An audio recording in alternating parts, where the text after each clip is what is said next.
Bismillahirrahmanirrahim. Al-babur rabi'u wal ishruna fi dzikri sifatil buraqi. Bab anu ka-24 bakal nyarioskeun tentang sifat-sifat atanapi ciri-ciri buraq. Nah, cenah mah nyaritakeun buraq pan lain keur Isra Mi'raj. Soalnya lamun nyaritakeun buraq pasti pikiran orang melayang kana peristiwa Isra Mi'raj. Kumargi kamari pengarang kitab nyarioskeun tentang sawaktos Kangjeng Nabi dibangkitkeun di alam kuburna ketika engkin sawaktosna kiamat. Kangjeng Nabi bakal dijemput ku para malaikat, dipangnyandakeun mahkota anggoan sareng dipangnyandakeun kendaraan buraq. Makana dina ieu bab anu ka-24 musannif bakal ngajelaskeun ciri-cirina buraq. Lahu janahani, ari buraq teh ngagaduhan dua sayap, yatiru bihima bainas samai wal ardi.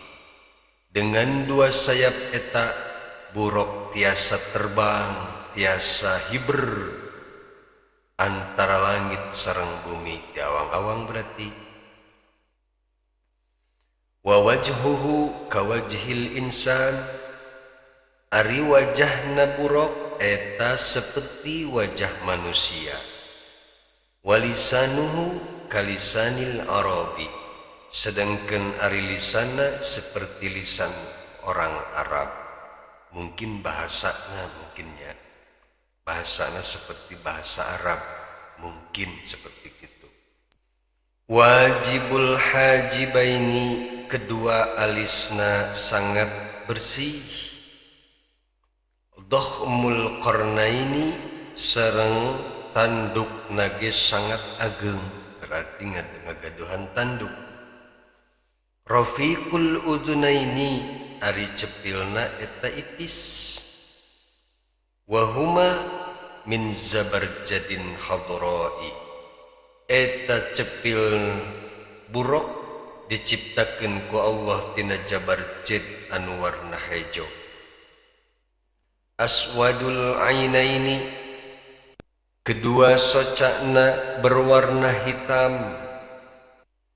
Wa yuqalu kal kaukibid durriyi, sareng dicarioskeun oleh satu pendapat bahwa kedua socakna buraq teh eta bersinar seperti bintang. Wa nasiyatuhu min yakutatin hamroa, sedangkan ari ubun-ubunna buraq eta diciptakeun ku Allah tina yakut anu warna beureum. Dan buhu kadan bil baqari, buntutna eta buraq teh seperti buntut sapi.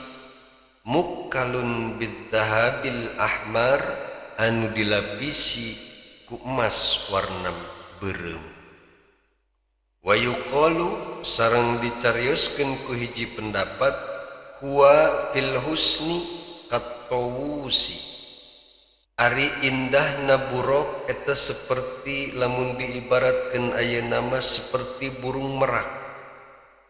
Fauqal himari wa dunal bagol atau bigol, ari jangkungna saluhureun keledai dihandapkeun bigol. Etalah gambaran tubuh buraq. Wa innama summiyal buraqu buraqan, sareng sanyanyana dingaranan buraq teh lianna sayrahu wa sur'atahu kal barqi, sebab lempangna eta buraq teh cepat secepat kilat. Etalah entak di ngaranan buraq. Falamma dana lin nabi alaihi salam liyarkaba id ittoroba. Sawaktos ieu buruk teh dicaketkeun ka Kangjeng Nabi Muhammad sallallahu alaihi wasallam supaya ditaekan ku Kangjeng Nabi, ittoroba maka ieu buruk teh abrut-abrutan gugurubugan. Waqala teras nyarios ieu buruk teh, ya Jibrilu, wahai malaikat Jibril, wa izzati rabbi la yarkabuni illa nabiyul hashimiyul abtahiyyu al-qurashiyyu Muhammad bin Abdillah sahibul Quran. Wahai malaikat Jibril, demi keagungan Allah nyaeta pangeran kaula, teu meunang aya anu numpakan kaula kecuali nabi keturunan Bani Hasim, orangna orang Abtahi, nyaeta wilayah antara Mekah sareng Mina. Sukuna suku Quraisy, namina Muhammad, ramana Abdillah, anu ngemban Al-Quran. Berarti tak apaleun ieu buruk teh marukan nu naik lain Kangjeng Nabi. Fayaqulu, kemudian nyarios Kangjeng Nabi Muhammad sallallahu alaihi wasallam, ana Muhammad bin Abdillah, ieu kaula teh Muhammad putrana Sayyid Abdullah. Fayarkabuhu summa yantaliqu ilal jannati fayakhirru sajidan. Kemudian berangkatlah Kangjeng Nabi naik buruk menuju surga. Kemudian saparantosna aya di surga, Kangjeng Nabi Muhammad sallallahu alaihi wasallam langsung sujud syukur ka Allah subhanahu wa ta'ala. Sawaktos Kangjeng Nabi sujud syukur di surga, fayunadi munadin, maka aya anu ngagero, irfa' ra'saka ya Muhammadu,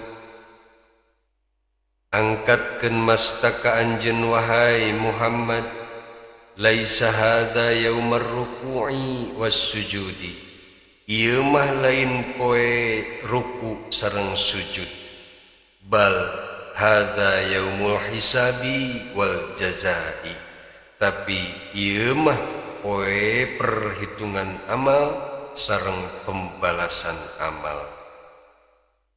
Irfa ra'saka, angkatkeun mastaka anjeun wahai Muhammad, wasal sareng sok geura nyuhunkeun ka kaula, tuqpa pasti anjeun bakal dipasihan apapun anu ku anjeun dipikahoyong.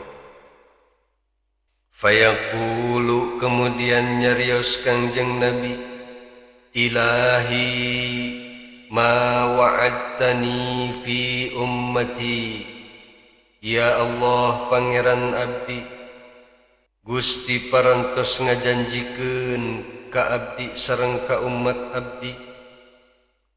Fayaqulu, kemudian Allah nyarios, a'taituka ma tarda, kaula bakal masihan ka anjeun apapun anu ku anjeun dipikahoyong. Kama fi qaulihi ta'ala, kisah ieu teh sakumaha ku Allah dicarioskeun dina Al-Qur'an surat Ad-Duha, wala sawfa yu'tika rabbuka fatarda, sareng mungkin di poe kiamat pasti Allah bakal masihkeun karunia ka anjeun sehingga hate anjeun ngerasa puas. Summa ya'murullahu ta'ala as-samaa'a bi antum tira, Kemudian Allah marentahkeun ka langit supaya nurunkeun hujan. Fatamturus sama'u kamanir rijali arba'ina yauman, maka eta langit nurunkeun hujan sebujana beda. Hujanna lain hujan biasa, tapi hujanna seperti cai mani lalaki lilakna selama 40 poe. Fayakunul ma'u fawqa kulli syai'in isnai asyara dhira'an, maka eta cai teh bakal ngaluhuran apapun anu aya di dunia ieu, luhurna atawa jerokna eta cai teh nepi ka 12 dhira atau kirang lebih 7 meter, 7,3 kilometer. Saparantosna ya alam dunia nurusak teh di turunan hujan ku hujan anu siga cai mani lalaki selama 40 poe.